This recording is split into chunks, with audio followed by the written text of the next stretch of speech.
Yo, what's up, everybody?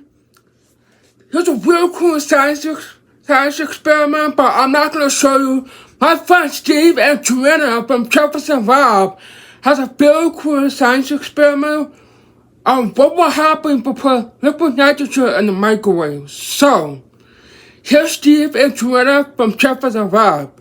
Enjoy.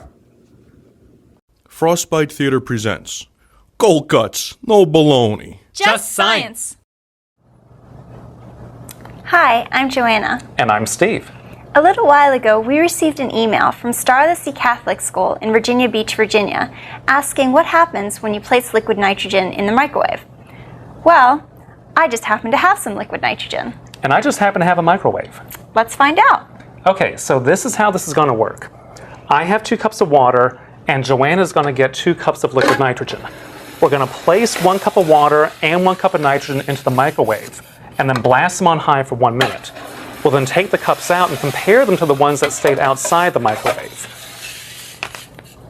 Before we get started, we'll go ahead and measure the temperature. And both cups of water are at about 70 degrees Fahrenheit.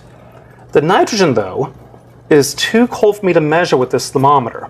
But we can tell that since they're boiling, they're both about 321 degrees below zero. And we can also tell there's about the same amount of nitrogen in each cup. So if we're ready, we'll go ahead, load them up.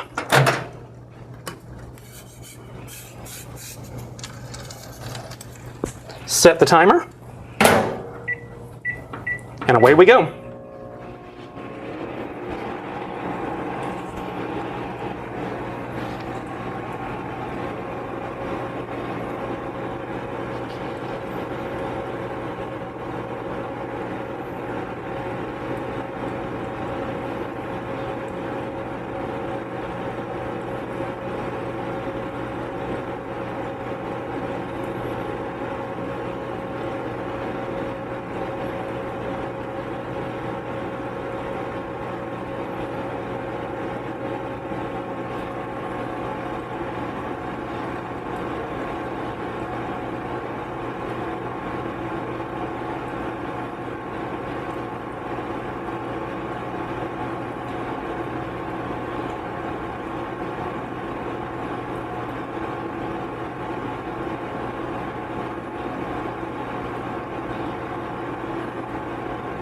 Okay, time's up.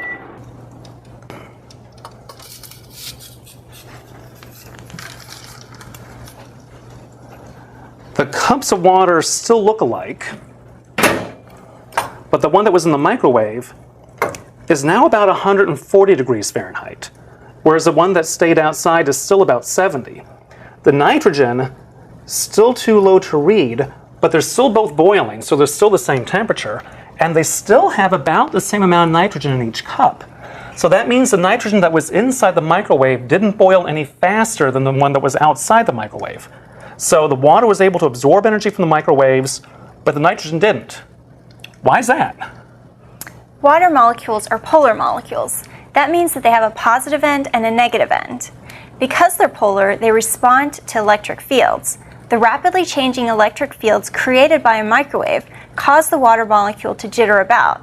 The faster they jitter about, the hotter they become. Nitrogen, however, is nonpolar. This means that they do not respond or are largely unaffected by microwaves. The microwave passes through the liquid nitrogen as if it wasn't even there. So to answer the question, what happens when you try to microwave liquid nitrogen? Nothing.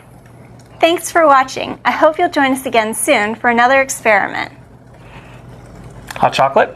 Cold chocolate. Cold chocolate. Oh my.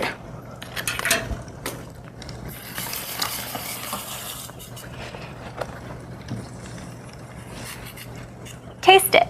No. Taste it. No. It's very tasty. Okay. Taste it. No. Well, I hope you guys really enjoyed that. That was very interesting. That doesn't really happen to the liquid nitrogen if you put it in the microwave. So,